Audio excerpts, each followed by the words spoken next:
I listen to anything with 432 frequency. But it's possible that for every But that's me. Anybody else could be different, you know. I don't know that. Sure, that's what I wanted to point out. For anybody else, it could be slightly in higher or lower frequency. Because what I hear when I interact with people, I often hear frequencies of the people and of the plants and everything around me.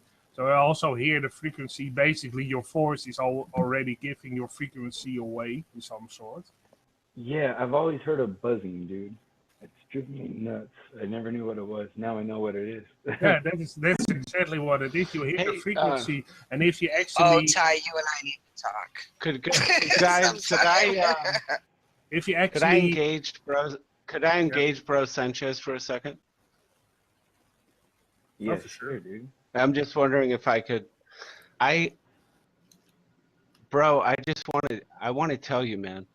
I think you are filled with wisdom, and you speak. When you start speaking from the heart, and you give your knowledge.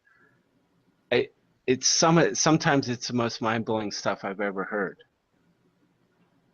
Someone who I've tried to engage your channel and listen to some of your live streams and stuff.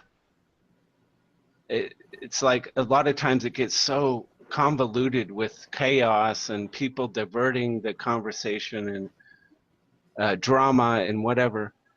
I just want to implore you, like, insert yourself more into your channel. Take control of that. Take control of that. I mean, I think you have so much to offer. I think you have an incredible wisdom. And I love what you have to say. Every time I hear you speak, it moves me, man. I'm just telling you honestly. Me too. I'm with you, Ty. That's what makes a quality, excellent show. Now, on the other hand, if she wanted to create another channel called, just say, Flat Earth Royal Rumble, anything goes. Any and everybody come up here, and you come up here and put your gloves on, let's go, to filter out, you know what I mean? Because the average globe head is a beer drinking, ready to argue, think he know everything, you know, and I want to build a platform for those people. I want to deal with those dickheads. I love them. I like when they come up there. Yeah, but you do. And can I say something quick? Because I'm on your panel quite a bit. And I like that. I like that he challenges people constantly and teaches them at the same time. You know? All right. Hey, Santos. I just want to say. Yeah, Santos. Hey, Santos. Hi, Santos. Hello, Santos. Hey, Santos. Santos, what's good, man? What's good, my brother? Yeah. Hey, how are you, Bro Sanchez? I'm glad I'm glad you're hanging out with this group, and I've had a few good hangouts here, so it's a great spot to meet, man. Yeah. Yes, it is, man. And I finally met up with you on here, so that proves that you're telling the truth. Hey, I'm just glad that you're here, man. I know everybody on the panel got questions for you, so I'm going to hold mine. And I just want to say thanks, Santos, for coming up here, man, because I've been dying to speak with you. I love your work, and I just been wanting to question you on a couple of things. Oh, yeah, for sure, man. Yep. Can I just say who's on the hangout with you, Santos, and then you can go back to Bro Sanchez. You know artists. There's obviously Bro Sanchez, Black Trotters, FPV, Karen B, Marlena's waving, and we've got Ty from Flat Revival magazine, and Josh, me. I have to say hello, Santos, because you and I talk in Facebook all the time. I never got to talk to you this way. So I'm so glad you came. I can't wait to listen to what you and Brother Sanchez have to talk about together. Oh, I'm really excited. Karen, this is so wonderful. Yeah, we had such a disaster. I know. This is great. Bro Sanchez was going to make it. We've had Big Dread on. It's just been like, the panel's just been buzzing. Nice. Anyway. It's probably a great day to be on this hangout. It is. Okay, Bro Sanchez. Ask Santos then. Oh, well, I was just had a little quick, simple question. I was going to ask you, what do you think about, because in a lot of your videos, I hear you talk about the elites. And we know we both deal with etymology. We know that the elites is dealing with El, which is the Saturn god El. And we know that they are hiding a lot of knowledge and secrecy. But what is this whole Saturnian concept in your understanding? Is it necessarily something evil, or is it something that we all need to be tapping into that they're just hiding? It's a necessary evil, brother. The L branch of theology is one half. The other is the geoistic, Jupiterian. L is Saturnian, and the geoistic branch is Jupiterian. So Saturn becomes Paul, Apollo, and Jupiter becomes Jah, Jehovah. So you've got your Eloistics and your Geoistics, okay? Saturn and Jupiter. It's always been that way. It always will. So you've got Paul and Peter. Jupiter is Jupiter. So you rob from Peter to give to Paul, okay? So in astrology, Saturn's the greater malefic. In astrology, Jupiter is the greater benefic.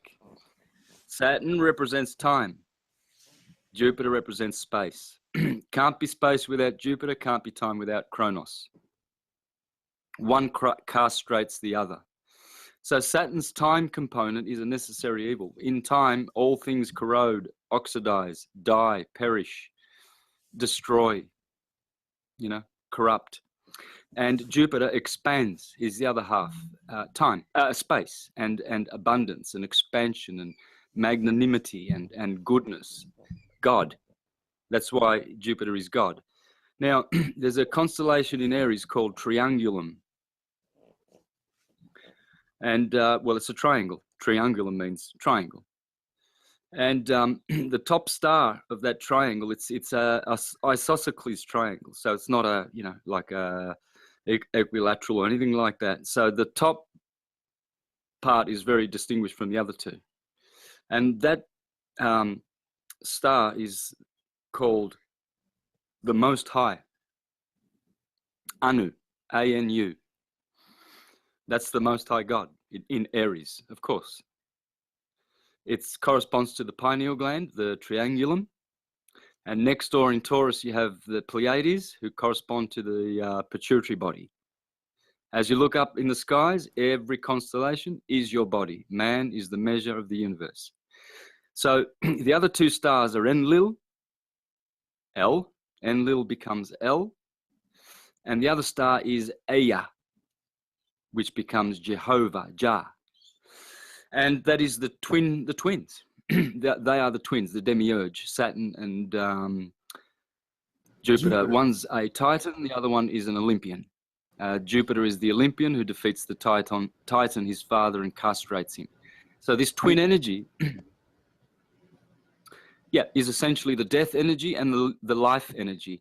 The Saturnian work that the Satanists do, these elites, they do the other half. They do the bad half. They're taking care of all of that, and thank goodness that they are, because otherwise it might be you.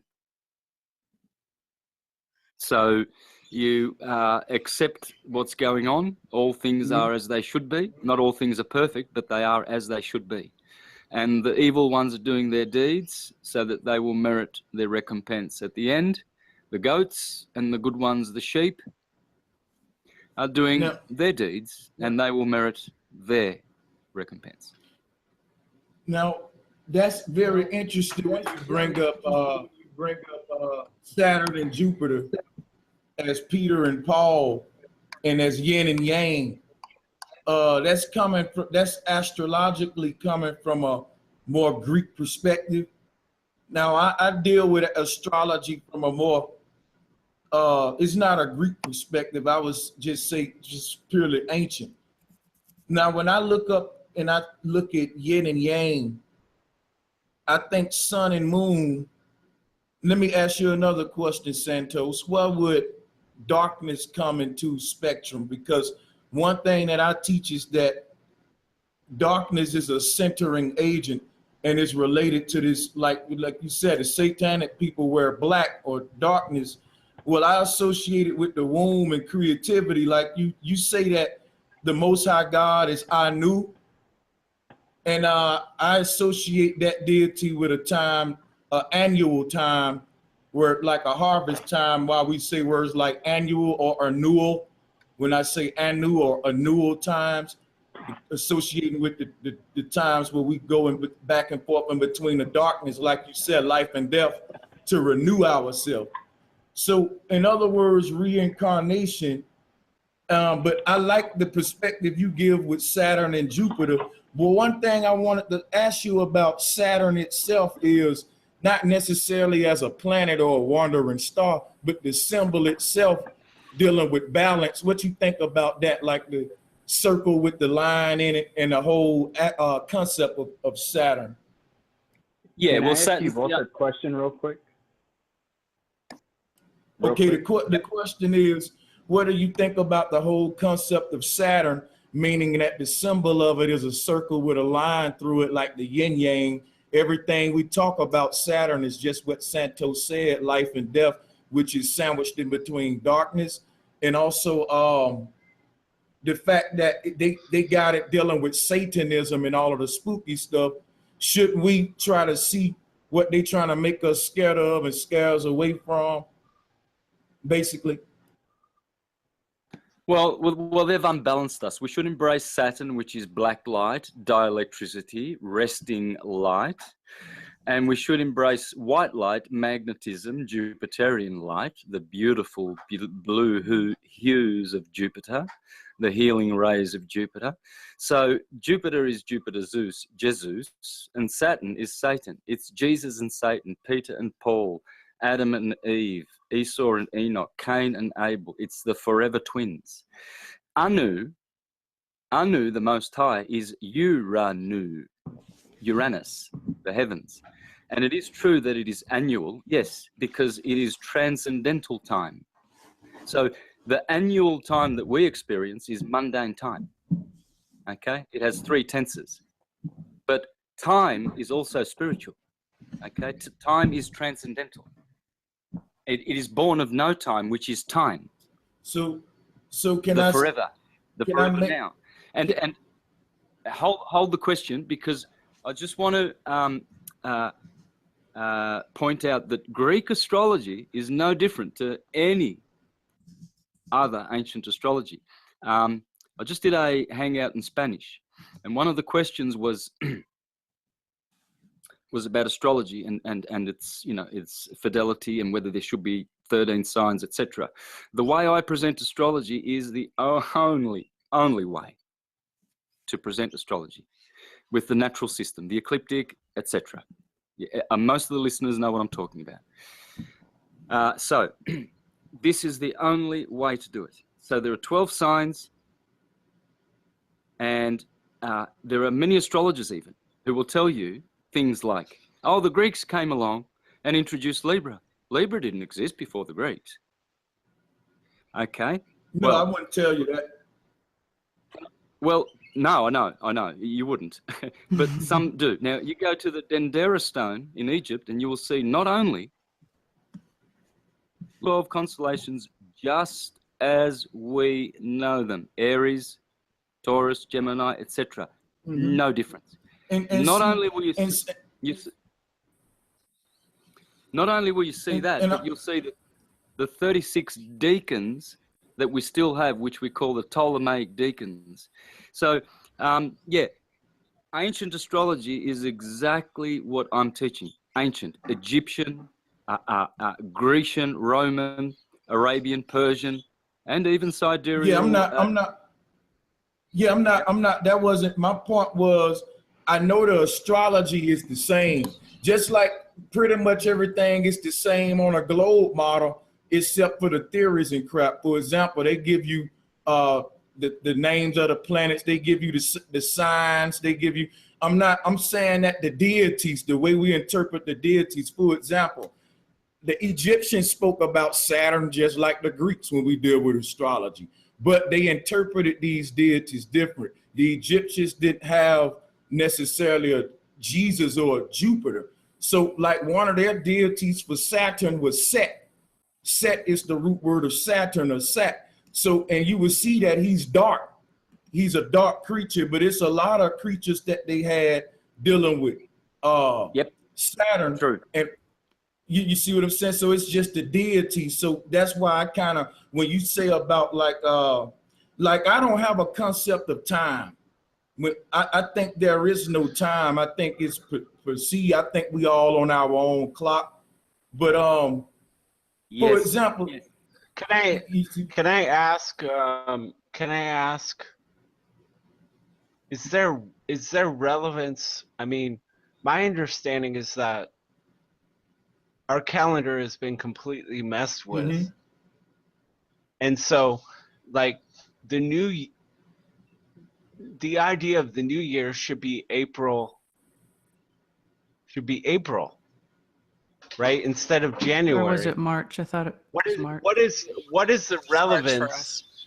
Would you what is the relevance, would you say, from changing the new year from April to January? Oh, that's quite simple. The January beginning, January 1st, was pinned there by the Julio-Gregorians, whereas the April 1st beginning date, which is pinned to the 21st of March, the equinox, which is relevant in terms of an actual pattern. Yes, but so is the Capricorn. The Aries one is relevant to astrology because everything begins at the top of the head, which is where Aries begins, in the cerebrum, and finishes at the feet, where Pisces is. Therefore, that's the true astrological beginning, the equinox, March the 21st. Hence, you count 10 days after that, which gives you April 1st. Hence, the Romans and the Jesuits set about ridiculing the English and the Russians and the Germans, who kept the beginning of the year pinned to April 1st, the natural calendar, the spiritual calendar, and not the Capricorn secular Roman calendar, which is also a good calendar, but it's secular. And so they called those ones April Fools. Yeah. Right? To stop people. Ridicule. To stop people. Yes. And so these are techniques. Go ahead. I'm sorry. I thought y'all was finished. Go ahead. I'm finished. Yeah, go.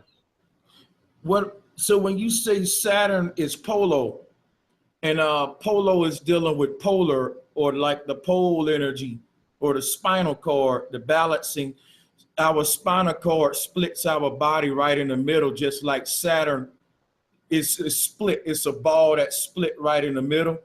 I'm trying to see, is there any connection with this stuff? Because Saturn also means 7.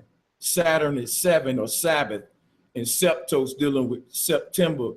I was trying to see, could that have anything to do with the New Year of the Witch, which is Septos? And this September, we had that alignment as well. Yep. September is Libra, ruled by Venus, but exalted by Saturn. Of course, Saturn exalts in Libra because that's where set is the sunset on the daily ecliptic of the sun. So always, everywhere, when you see the sun setting, so-called, and it disappears, that's where Libra begins every day. Where you see Horus on the horizon rising, that is Aries. At the moment you see the sun pop its head above that Horus rising sign point. And this is the symbolic signs daily, every day. So you've got Horus, the sun, which exalts in Aries. And you've got his opposer, Saturn, Set, who is exalting where the deacon of Libra is Lupus, the wolf of darkness. So every day by the wolf. If you look at all the deacons, you can tell all the stories of all gospels, of everything that ever existed. Nursery rhymes, fairy tales, everything. Hollywood scripts, president speeches, every thought you ever made. Hey, See? And hey, you know Santos, something? would you be Yep. would you be interested in contributing to Flat Revival magazine? Oh yeah, for sure, for sure. I would if you're I would love to hear. I would love to have you contribute to the magazine. Hit me up at flatrevival@gmail.com. Yeah, for sure. Hey, now, Another Santos, point that, yeah, can I build on something you said real quick? Now, you said that Saturn has a lot to do with. Well, let me. We got a big feedback here. Somebody has to turn. Can I just say something, Stephanie? Can I just say something? Some kind of echo is going on.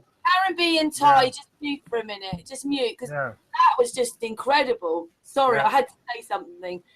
Me too. So, That's why I said it. Too much of an ego. It's almost unhearable. Yeah. Sorry, who was talking? One by one. One by one. Yeah, I wanted to try to tie in some of my see what Santos think about some of the research I was stumbling on in my research time.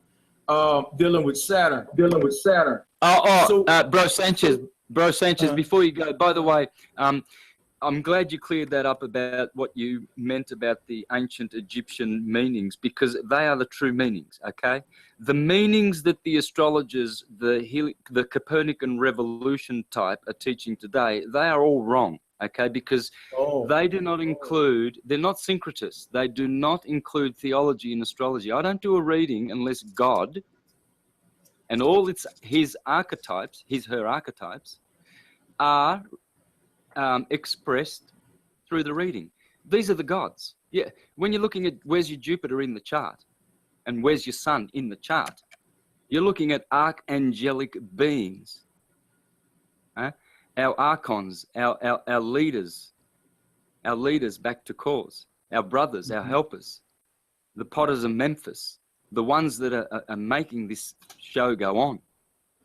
Okay, these are not just these Copernican astrologers. They'll tell you that the moon's a rock, and the astronauts that went up there to play golf, well, they also brought some of that moon rock down here. It's a solid rock. It looks like it, doesn't it? You know, that's the type of astrologers that are kicking around today, and I'm kicking their butts by exposing them because they're upside down spinners, Copernicans, and most of them, they're all flesh eaters, dead corpse eaters. Never was there a time when the real astrologers would ingest the dead carcasses of our brothers.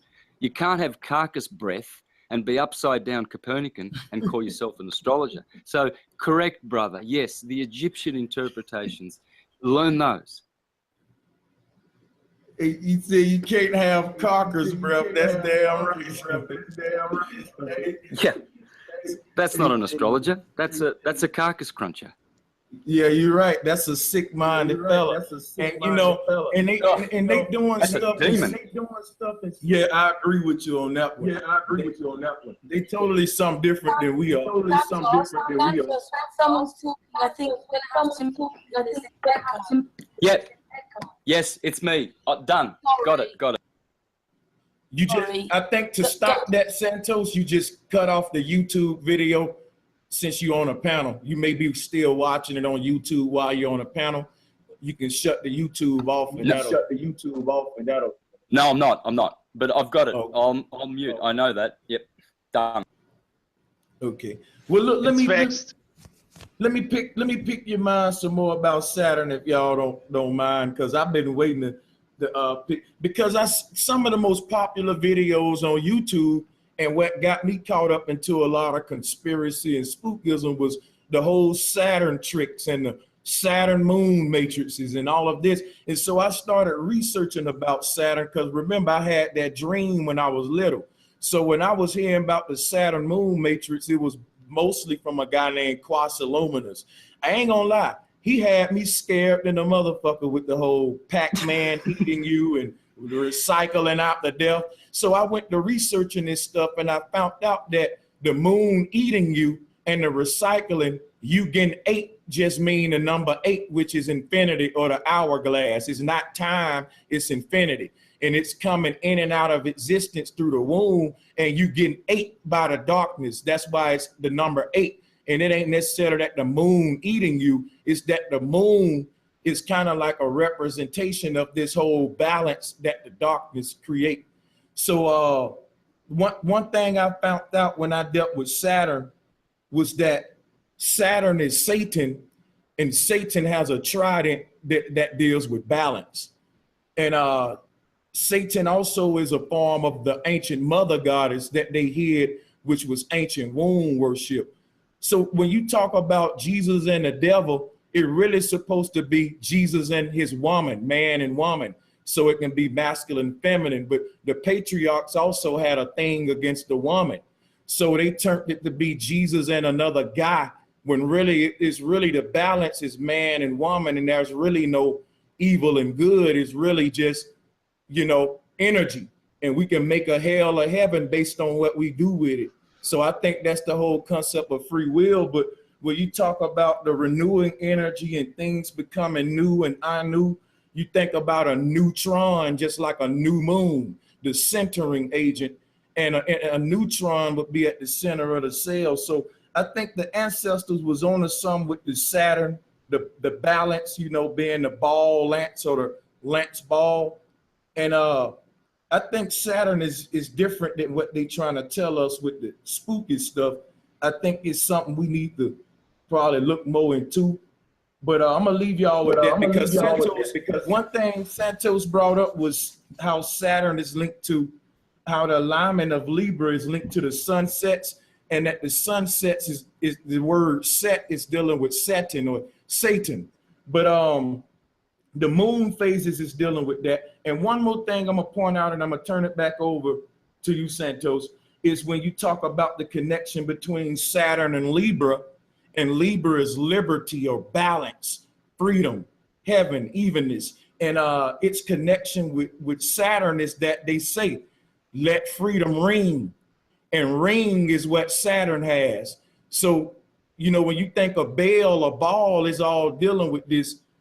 Saturn is like, Saturn, Venus, and Libra is like a trinity of the same, the goddess porter that they call it, or the Celtic knot or some of that nature. But I would like to hear what Santos think about that. Okay, man, I've got a lot of thoughts for you because you've mentioned some beautiful points. Okay, so Saturn we know is Libra, September, and so that's where the sun sets. And Sept is 7, Saturn is also Shiva, Shabbat, Sabbath, the Sabbath day, Saturn day. So we have this sevenness about Saturn, the Libra sign where he exalts, and Libra means to liberate, and from the rings of Saturn we are liberated. That's what Libra is. That's why it's there, because it liberates the sun into the night, and Saturn then extends his hospitality to the bottom part of the ecliptic. He's the ruler of coldness and darkness, and he rules in Capricorn and Aquarius, which are all down there in the winter, and there's Libra in autumn, where Saturn begins, you see. So what we have is Saturn. Take away SA and you're left with turn, because El means Elohim, means turners, twisters. So Saturn has a son called Jupiter, the Taurus field. He's the bull. That's Baal. Okay? Then their daddy, Anu, Uranus, the heavens. That's the trilogy. That's the Trinity. The heavens, Uranus, castrated by his son, time, Kronos.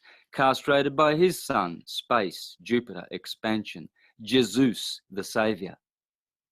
So in order to get back to the heavens, you see, we go back to the tree of life, which is the constellation that is in Triangulum, which consists of 29 stars, and that's where creation begins, in the pineal gland, 29 being the number of all the letters of the alphabet. And according to the Box Saga, the original language had 29 letters.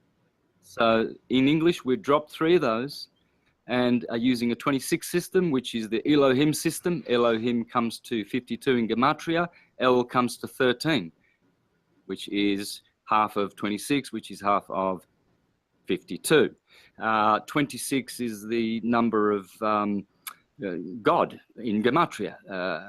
Jehovah, Yod He Vah He, comes to 26. Aleph, comes to 26.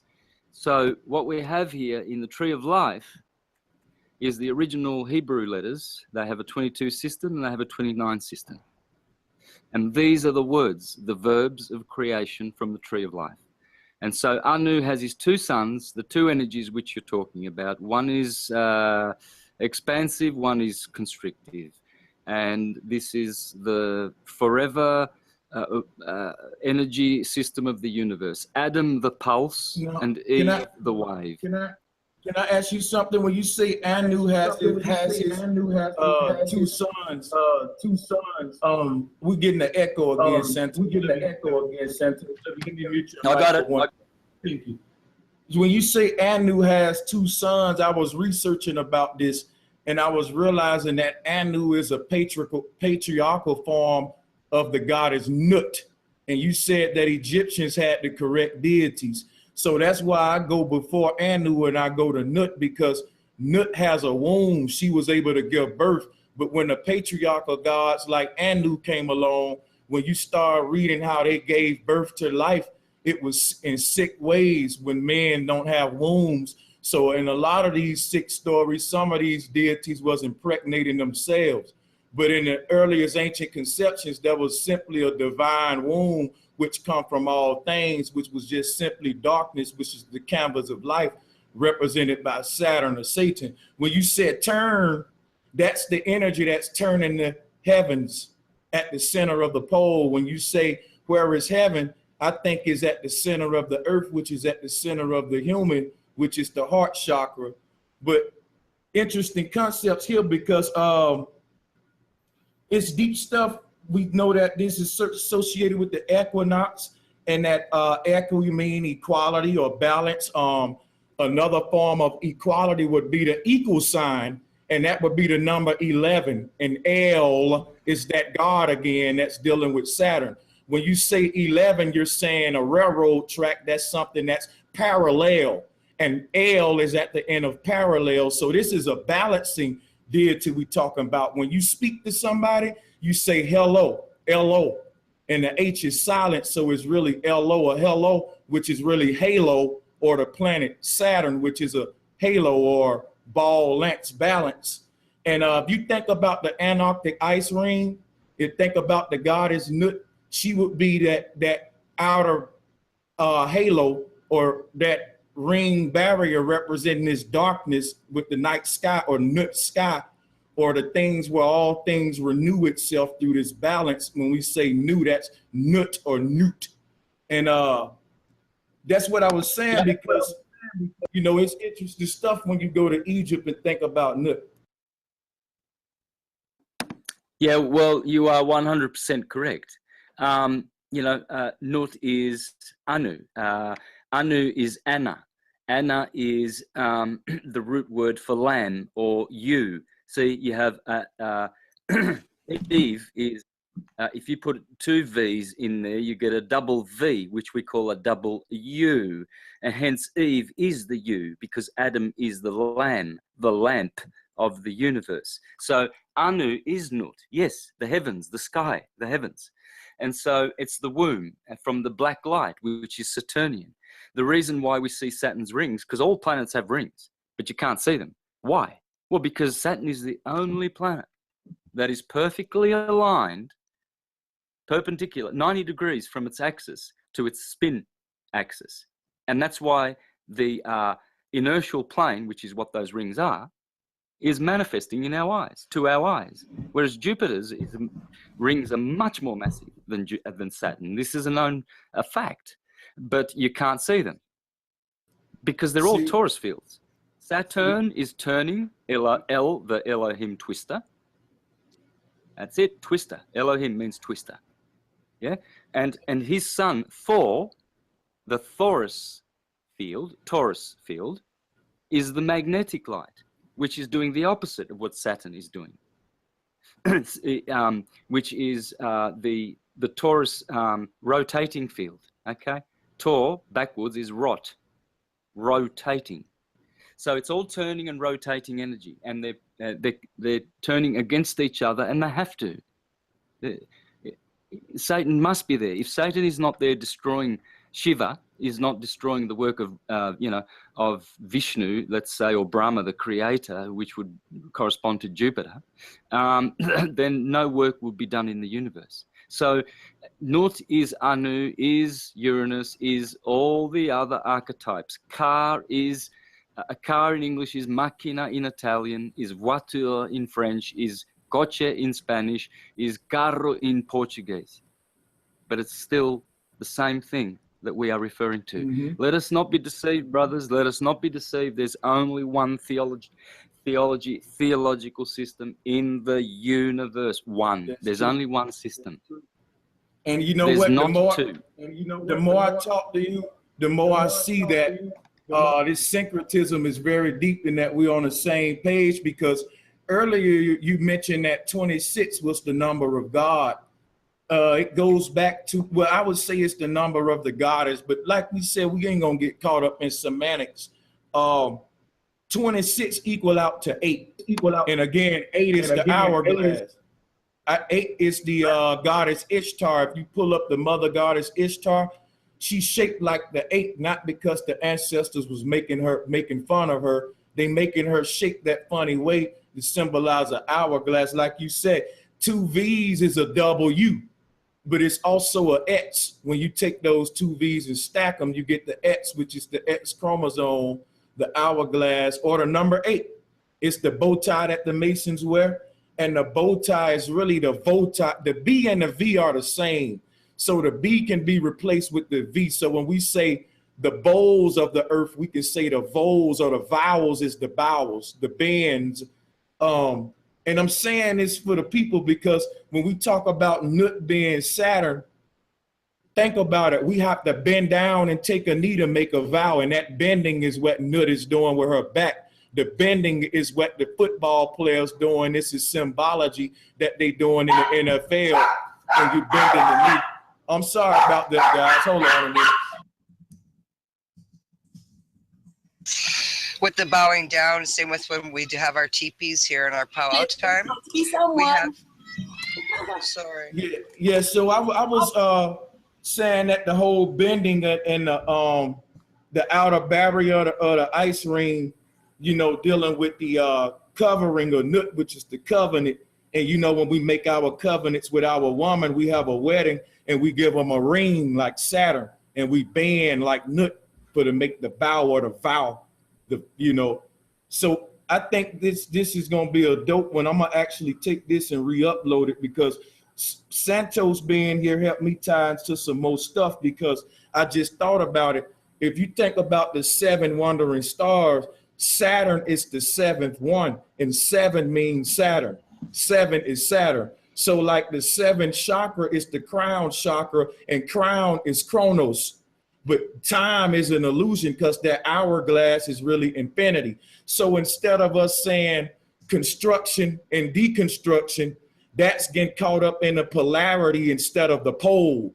That's like if I take you to a forest and you say you see a bunch of trees instead of one forest. So instead of us saying construction and deconstruction, there is no 2 things. There's only one thing: recreation. And that's what the recycle symbol is all about. Recycling is Saturn, the number 8.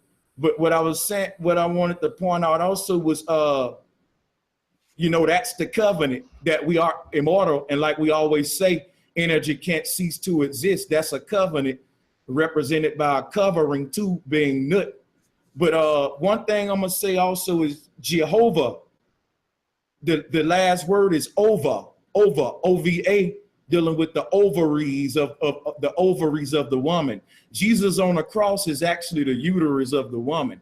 And they hid the worship of the womb behind all of these patriarchal deities. But man and woman both come from the womb, which is the centering agent, the darkness, the one in the center, that vortex, So I think that one of the big deceptions, along with the global deception, was removing the womb from the center of the ancient cosmos, because the mother goddess was replaced with Santa Claus and a bunch of more patriarchal deities that's hiding the stuff that I'm saying now behind a bunch of devil talk and, boogeyman stuff. But, what y'all think about that?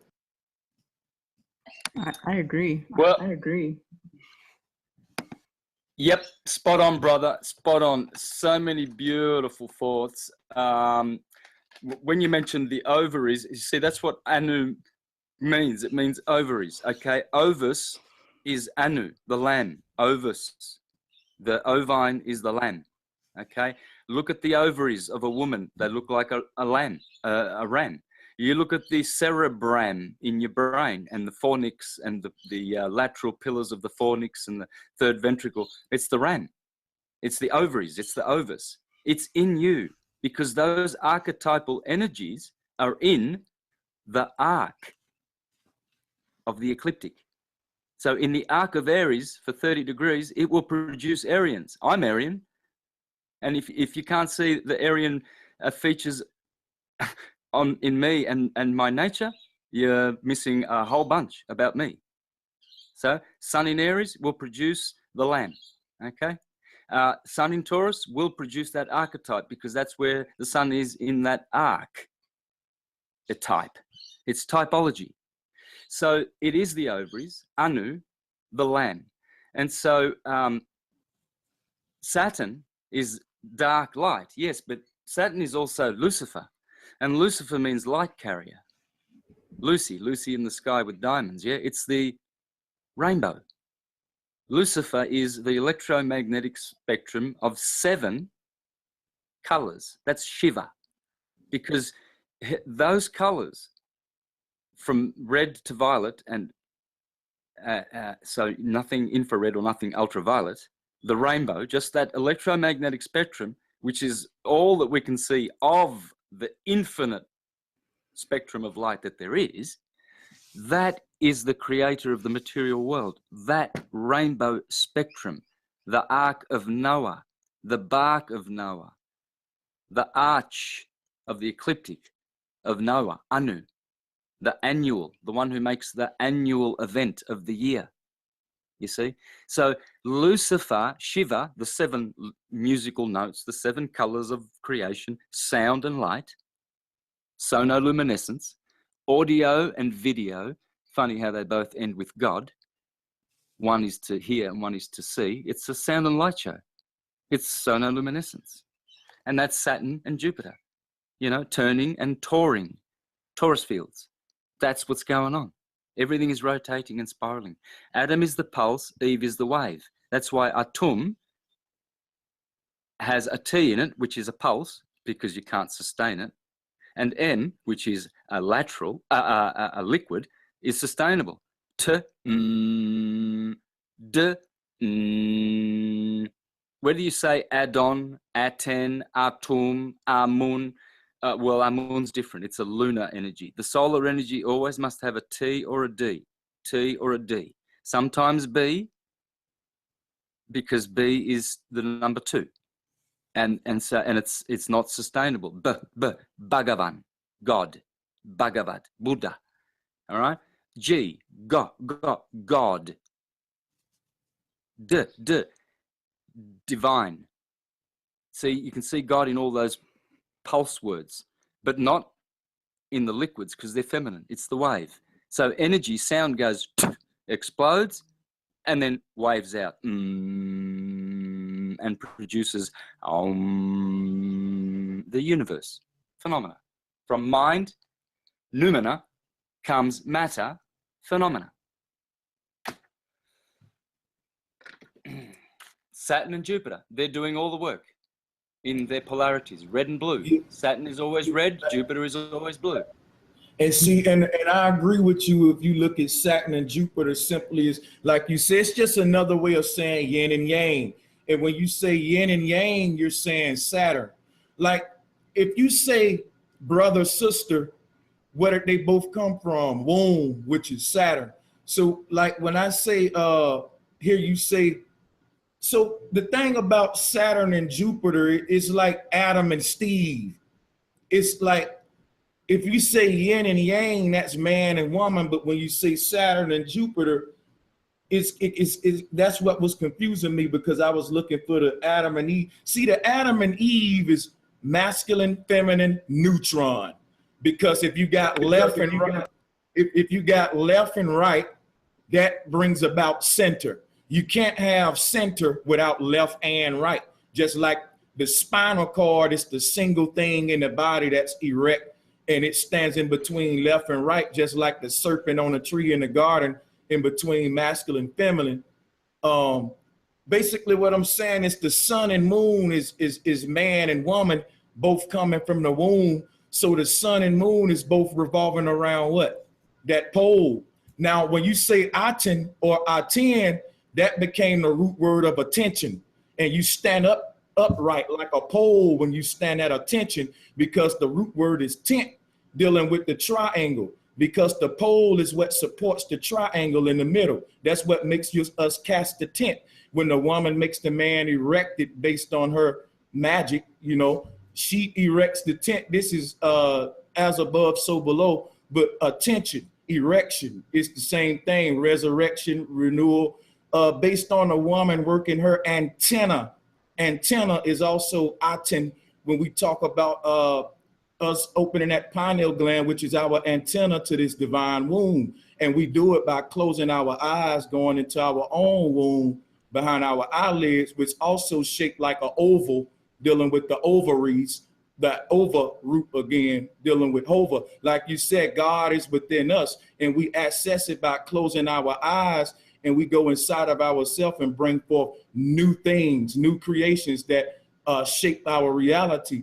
And new is something that we can't escape. When we say energy can't cease to exist, that means the only thing that really exists is new or darkness. You know, we come in and out of it. And when you look at Nut, she's the background or the most high. If you look at the Egyptian cosmology, Santos, you said which is the most accurate, nothing in the cosmology is most higher than Nut. She's the ceiling above our head, the roof that protects us. And if she's the ceiling, that's also a covenant or a covering, because your ceiling is a seal that you do on the back of an envelope. And when you say you envelop something, you encompass that whole thing. And when you encompass something, where you're dealing with the North Pole, everything points to where we can't escape or where we must come past. The one that envelops the cosmos, or the great seal, the great ceiling that protects us, this covering or covenant. If you look at an envelope, when you lick it, you're using your DNA to seal it together. That's a representation of the mother's mitochondrial DNA. And when you lick that thing, you lick it in a direct center. X marks the spot where the North Pole would be. You put your DNA, and that X is also the bull's eye or the Baal's eye, this ball, this balance that we're talking about. And I just been seeing how they wanted to get all of this stuff into spookism. Like when we say Lucifer, I found out that that's really Lucifer, and the cipher is a cycle. You know, and it's just crazy how the more I study the devil and all of this Saturn and darkness, the more I find out about this ancient mother goddess who has beautiful concepts, you know, that was hidden behind all of this. Yeah, brother. The boy is the girl, is the boy is the girl. Madam is Adam. Okay. If you write Madam, I'm Adam, it will say the same thing in reverse. So what you have is you have Adam and his dame. You see, the lad is a lady. Don is Donna. Adonis is Denise. You see, in every word there is three genders. There must be, because a word cannot be of its own gender isolated. There's the Trinity is of three genders. There's a masculine, a feminine, and a neuter gender. You see, so with Adam is quite easily to become a madam. Yeah, Hayden is a maiden. You can do this with literally tens and tens of words, and you see it in Robert and Roberta. Yeah. So when you said 26, you see it as 2 + 6 is 8. Yes, yes. So now we've found a feminine purpose for the number 26. But this is the mystery of the universe. The Godhead is a divine couple, Krishna Radha. You see, they don't hide it in the West that God is balanced in his Godhead. Here we have cast aside the feminine. And so when I'm using Saturn and Jupiter as the two polarities of the universe, as you would the sun and the moon, as you would Mars, Venus, as you would all these other twins, you are seeing that the boy is also the girl. It's as any energy expresses itself from the 0 point of transcendence called counter space, which is black and white light, yin and yang, which is also called Jannes and Jambres in the Bible, the two serpents that were devoured by the one. Yeah, because unity, or as you said, the pole and polarity, and that was a good point. Unity swallows up duality. And Pythagoras called it duality in unity, whereas Aristotle would have called it unity in duality. So it depends on your point of view and how you're looking at it. But you see, if you're looking for only masculinity in Saturn, you'll be deceived. This is not how it works. Krishna becomes Radha. You see, in Bhagavad Gita, I forget which canto, but it says that the moon represents Krishna. You see, clearly. You see, they're more honest in the West, in the East. In the West, they've hidden it. Everything's hidden so that Jesus now becomes a literal man, you see, and we can't see now through the glass darkly because they've muddied the waters, you see. And so we can't see that Christus Christ is the radiating sun in the heavens, as it always has been. It is the Savior who rises every morning, you see. But there they will tell you that Radharani is the sun radiating and that Krishna is the moon, you know. Here, we laugh at these conclusions. We laugh at this spiritual insights and wisdom because they think that the Bible is a book of facts, whereas it's a book of truth. And so the truths that are expressed in there are always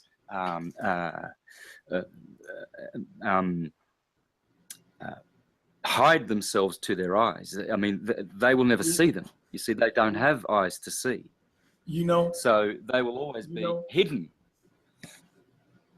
You know, Santos, you bring up a good point because what the Bible did was took away our sovereignty in so many ways by giving us the literal historical, like you take away the physical Jesus that everyone believing in, and you get the celestial objects back involved with the Bible, what I think is necessary, because one thing we'll find when we go to Genesis is that they cursed the womb. The Garden of Eden is a story I challenge all Christians and biblical centered people to go back and look and think about what happened, because we left a time of sovereignty, or what they call a golden age. And you know that gold is AU on a periodic table, and you brought up Autumn, which is dealing with autumn, which is dealing with autonomy, which is sovereignty. When we was in autonomous style villages, is what we say awesome, dealing with gold, which is dealing with the mother goddess, or the womb, which is gold, the honey. When we tell our woman, you know, you my honey. So when we talk about the bee goddesses, the bee reverence, that's dealing with the matriarchy and the queen bee. When you talk about Noah is a patriarchal concept of an Asiatic goddess called Nuwa. Her name was Nuwa, and they got a city in New Jersey named after her called Newark, New Jersey. Newark, New Jersey is dealing with the new art, or Nuwa. If you pull up this goddess, I want to share my screen, but if you Google Nuwa, you'll see that she's half woman and half snake. And that goes back to the devil. She became the devil, but she's really the diva. No older religion or spirituality in Mother Nature can predate the worship of the womb that man and woman come from, which was cursed. And when you say curse, that's dealing with the root word C-U-R, which is the root word of cure. The things that they curse are the cure. And even when you write your signature, you write it in cursive writing, because that's the signature, that's the sealing. That's all dealing with the womb, because the great seal Our family crest was based on a matriarch system, but they hijacked our inheritance with their new cosmology and this new world order thing. And but the whole thing about it is Nuwa is new water, dealing with that baptism and renewing energy. But at the same time, you know, it's deep because you talk about the two serpents that were swallowed. That's dealing with the serpent goddess. If you Google serpent goddess, you'll see a lady with her breasts exposed, and with her, sometimes she have her mouth open like Mama Kali, but in her hands is two serpents, and she devours those. That means left brain, right brain, you know, meet pineal gland or center brain.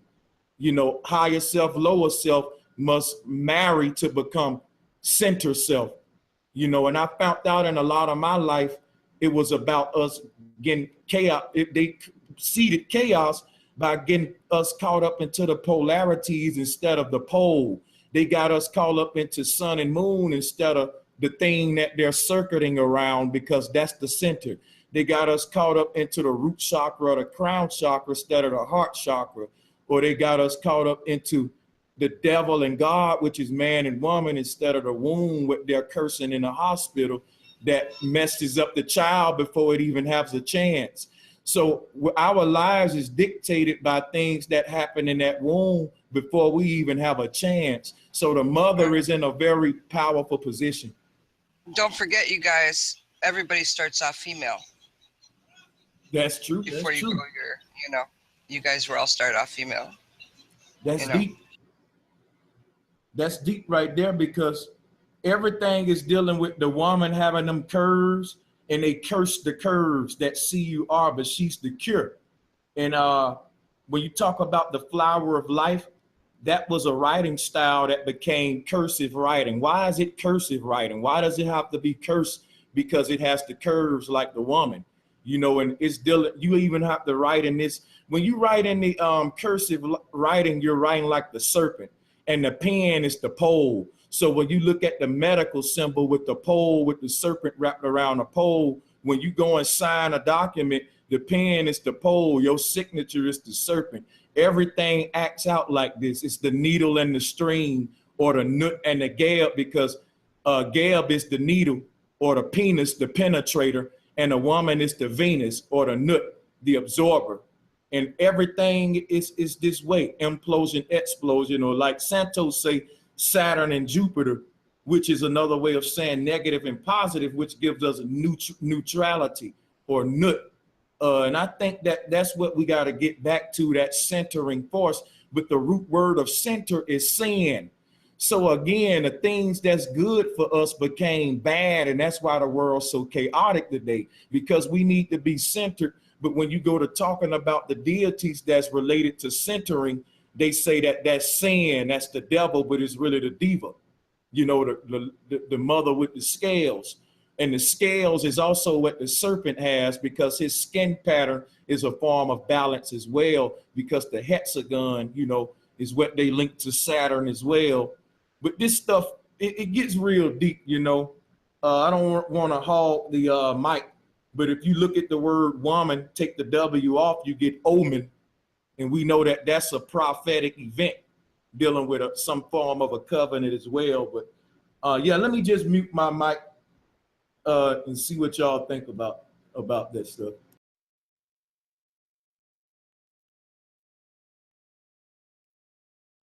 Well, I'll let someone else jump in, because I've got a lot. Santos. Well, yeah, well, I can comment because that was pretty good stuff, man. That was incredible. Yeah, curve, curse, woman, omen.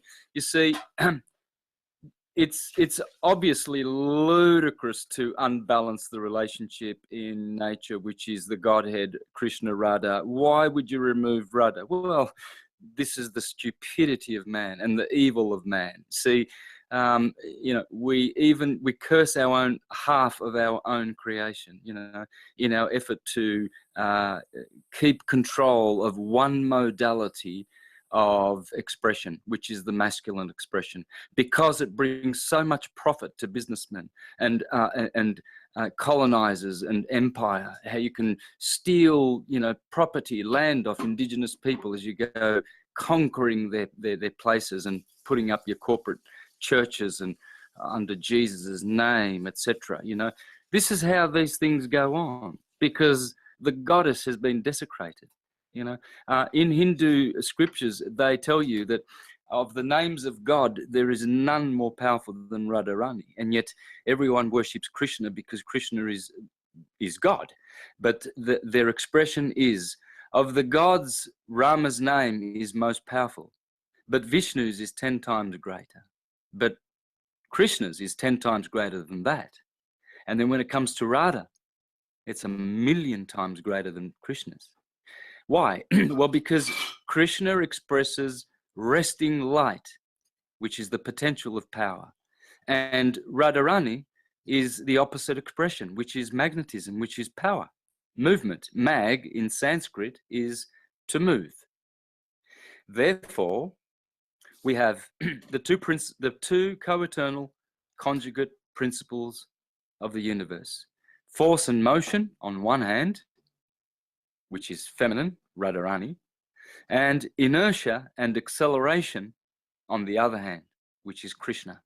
Krishna becomes Christ, Christ becomes crest, crest becomes rest. It's the resting light. It's rest and motion. And the motion is Radharani. And why are we pretending that the goddess energy does not exist? Or why are we excluding it from our functions?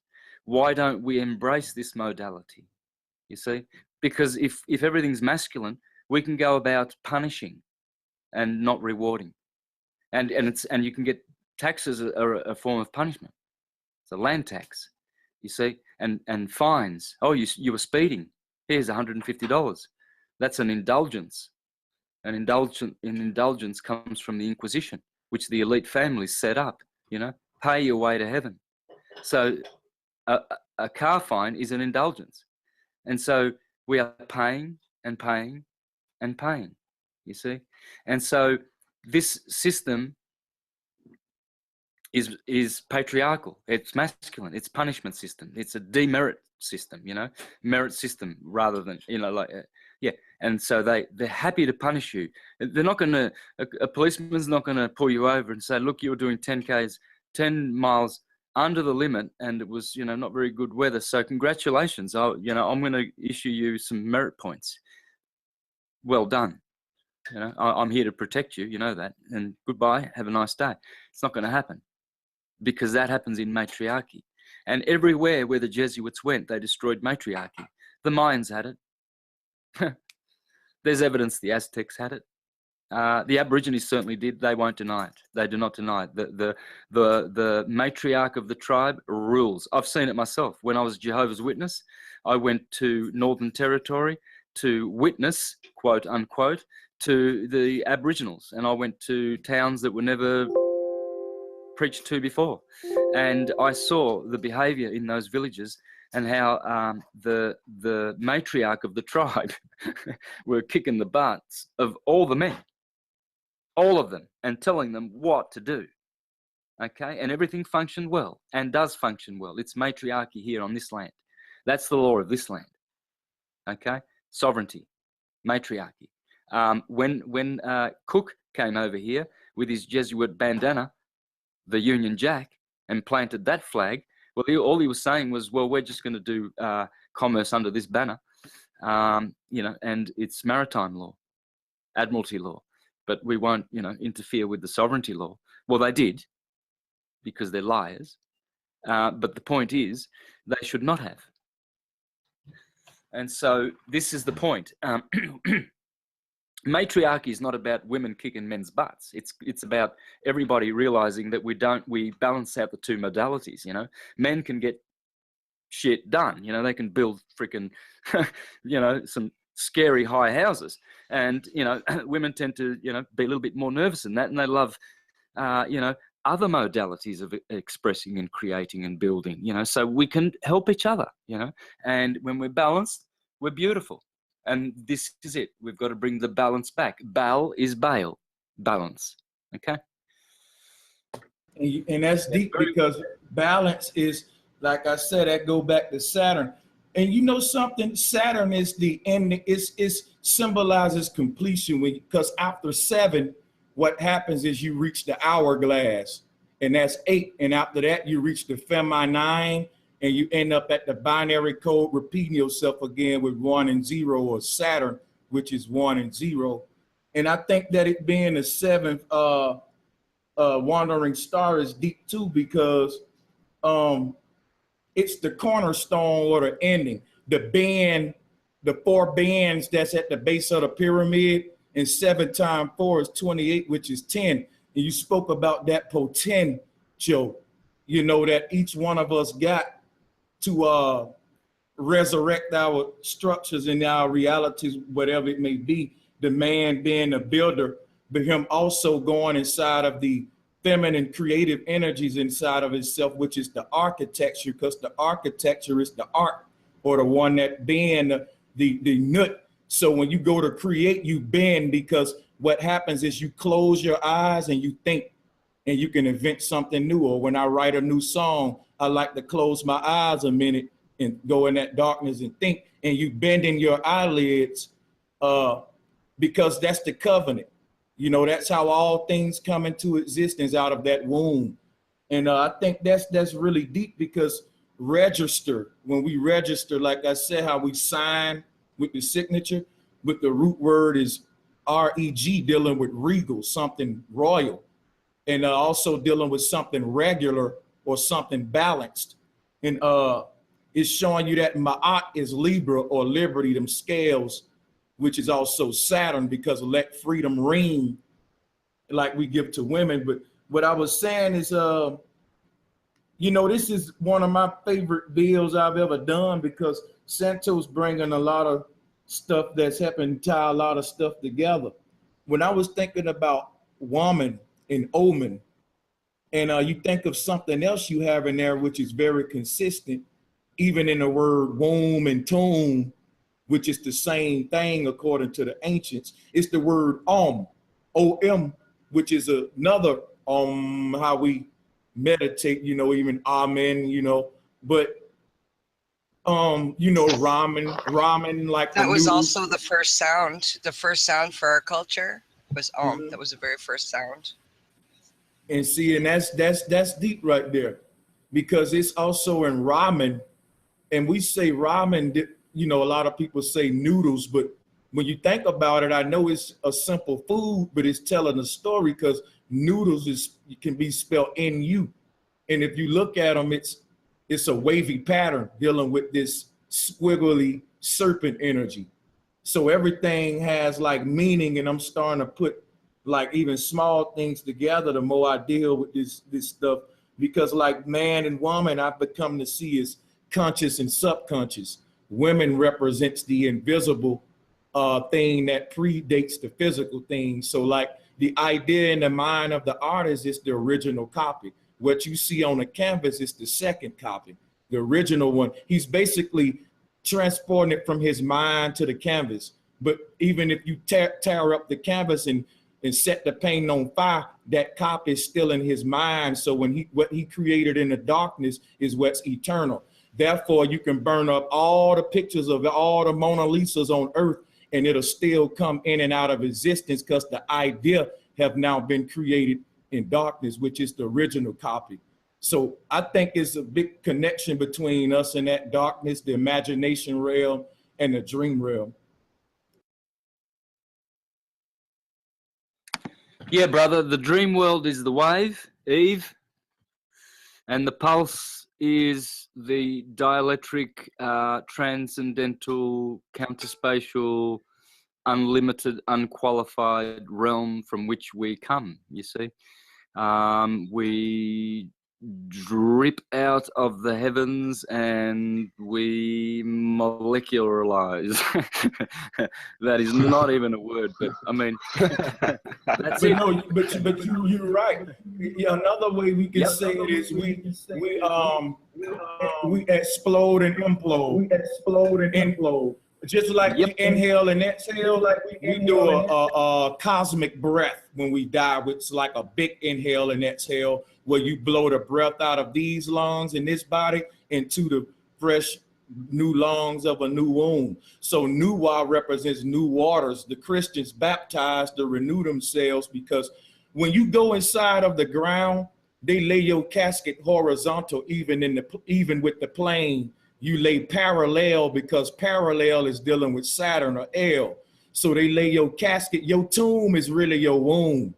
So when they put you in the ground, they put you in the womb of your next mama, because I think when we shut our eyes, we really go back to the darkness of our next womb, or new waters, Nuwa, because I think we come in and out of existence based on this spiritual baptism of the waters in our mamas, our future mamas, over and over again, going into the ground horizontal and rising, resurrecting back up out of the waters of baptism of your mother. Just like the church show you, they take you down horizontal like your casket lay, and then you pick you back up. They say you born again. And I think that's literally what happened when they place us down horizontally to the ground. We rise back up again, because energy can't cease to exist out of the waters of our next mother's womb, you know.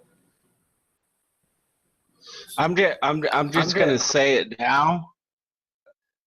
I'm seeing a new channel forming called Bro Santos.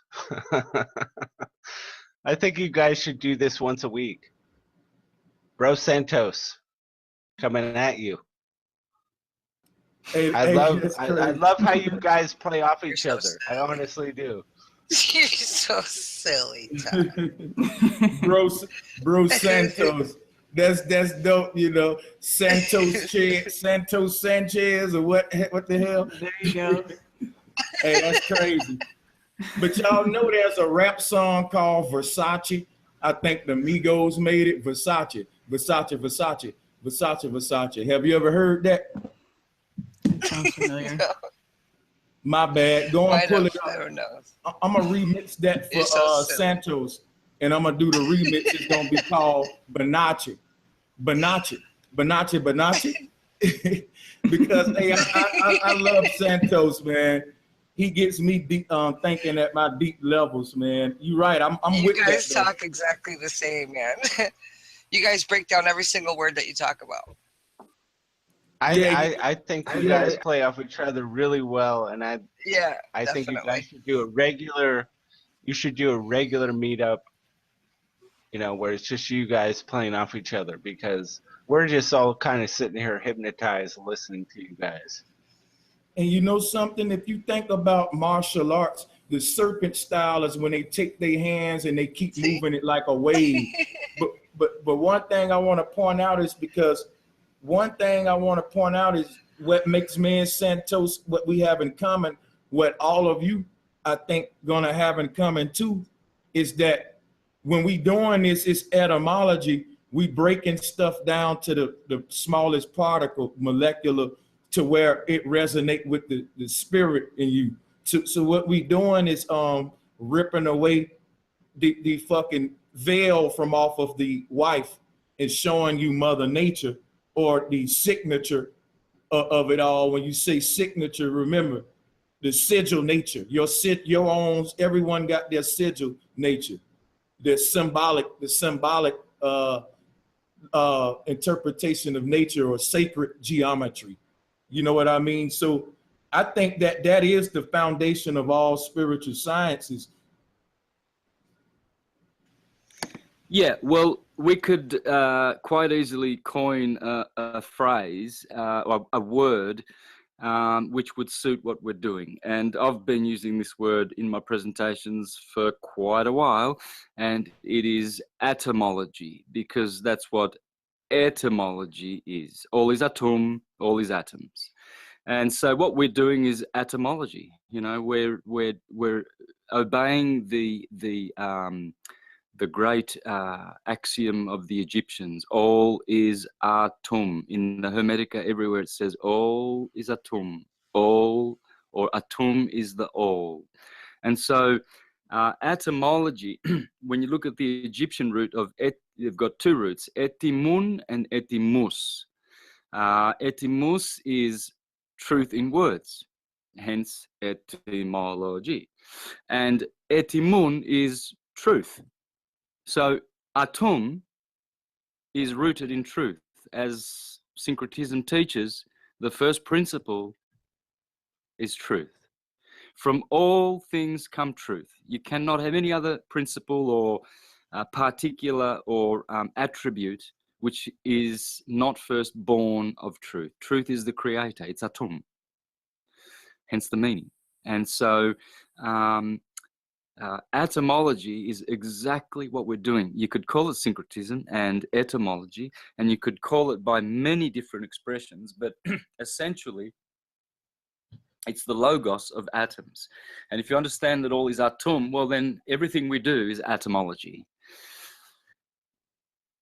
The study of words. And look at your atom backwards is mot, which is the French word for word, mot.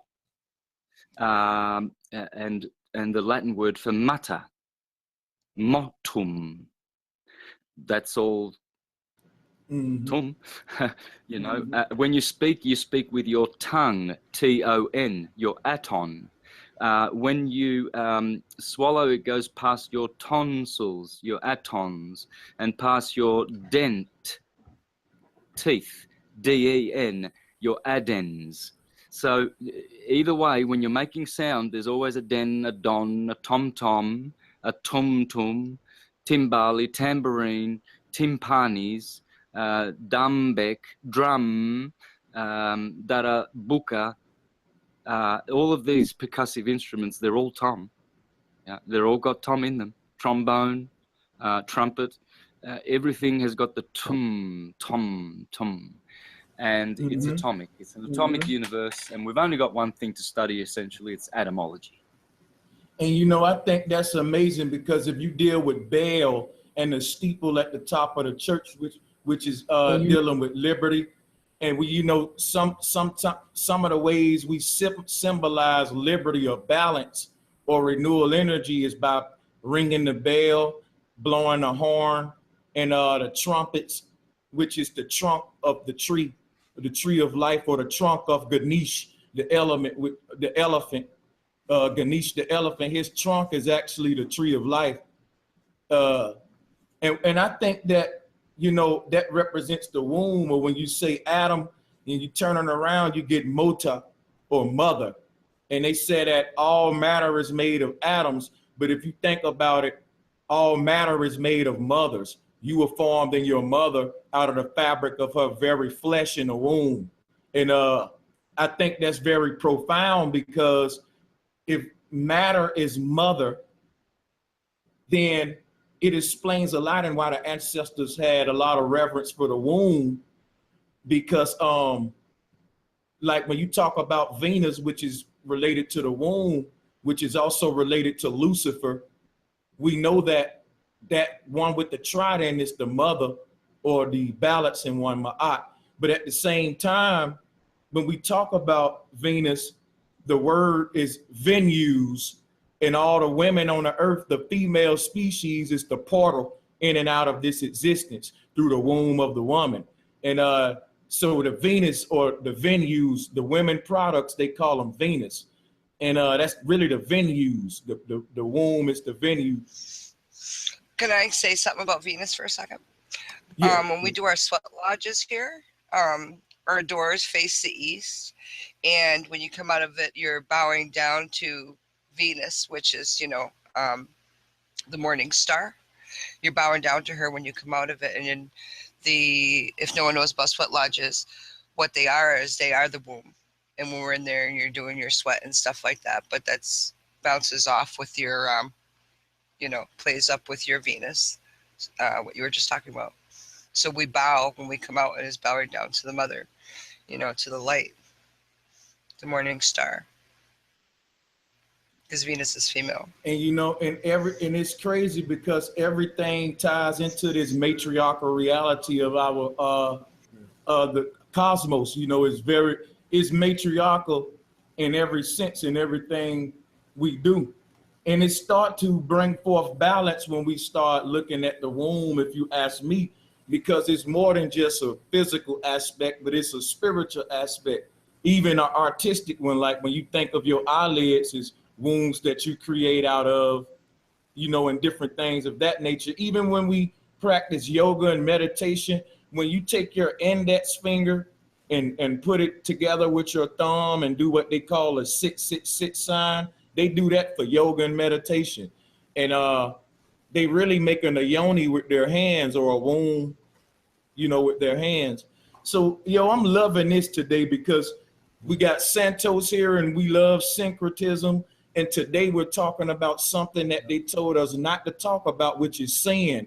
Because when we do syncretism, we talking about something that they curse, which is sin, and crete, which is making things bond like concrete. So when we sync things or practice syncretism, that's what they don't want. That's bringing the puzzle pieces together, needle and thread string theory of making a quilt. Yeah, brother. And the string is the long. I have a question. That ritual you do with bowing down in the morning, Marlena, is that a morning ritual? Yeah. Oh yeah, I thought it was. And just, especially, you didn't say that specifically. yeah, and not only that is our teepees and stuff. We have them all facing the east, and it's all for that reason. And it's all because our doors. We make our doors that certain way. Yeah. Yeah, and like when we're talking about the sweat lodge, it is a representation of the womb. Okay. If anybody's ever been in one, it's even shaped like one and everything. Mm-hmm. But yeah, we have our sunrise ceremonies here. Okay. And that's interesting. I was wondering that I asked you for some little extra information about it, because it was interesting. Because you have basically the oldest rituals that are still on the earth today, because most of them are lost. But you still have them. Definitely. So we can learn a lot from them. I think what you brought up was real profound too, Marlena, because when you talk about the morning rituals and how I found something that nature has rituals that we do too that we sometimes ignore. But I may be reaching on this one. Like most of the time when we wake up in the morning, we yawn, you know, and we stretch. So that's two things. We stretch upright and erect ourselves, and we also yawn. And if you think about when the sun rises in the morning, that's when you hear all the animals, you know, roosters crowing and different things of that nature. Also, when a baby comes out, yeah, you hear what I'm saying is like what new life is represented by a blowing of the trumpet. Or like in some cultures, when a baby is born, they ring bells and blow trumpets. And I think that's significant because for the most part, when everything come into existence, it come out of its mama crying or yelling, you know. And we don't do that. When a baby's born here, we don't spank them and make them cry. No, or I ain't anything. saying. I'm not saying. I know. I just wanted to make it clear for other people that don't understand. We beat the drum, and the drum is Mother Earth's heartbeat. For us. And that's what's up. You're right too. So you basically amplified the Earth's heartbeat so that the baby recognizes it. Right. And I think there's something because, you know, lions roar. And I think that one of the names of the sun was Ra. And that's something we do, like Ra, you know. And you think about it, things associated with mourning is roaring. Like when they say you mourning, you crying or you shedding tears. And a baby being born is like it's morning, new day or new light. And it comes out crying. And like you wake up in the morning yawning and animals crying and, you know, like yelling. And when you say yell, the word L is there, which represented like the bell is a yell. When you ring the bell, it's a yell. Or the trumpet, which is the trunk of Ganesh or the tree of life. But we're in the Feast of Trumpets right now. That's why Donald Trump is president. You know, that's why I was saying like we in a crazy time. I guess. I'm sorry. I'm sorry. Yeah, he's basically blowing his trumpet, but he doesn't know the melody. Yeah. Yeah. I'm sorry. That was just silly. I'm silly. I'm happy because I had all these great people. Well, And no. you know, I just get silly. It gets well together, silly and happiness. Yeah. Hey, Happiness is true love, right? I just want to interject. I have to bounce.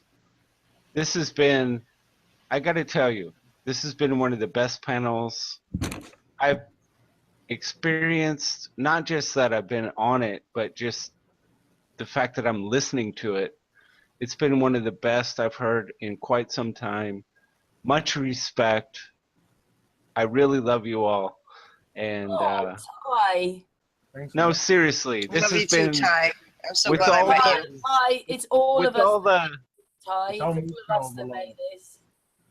with all the nonsense going on in flat earth right now. I mean, I just want to say this has been it's been a pleasure to be on this panel, and I think you guys are awesome.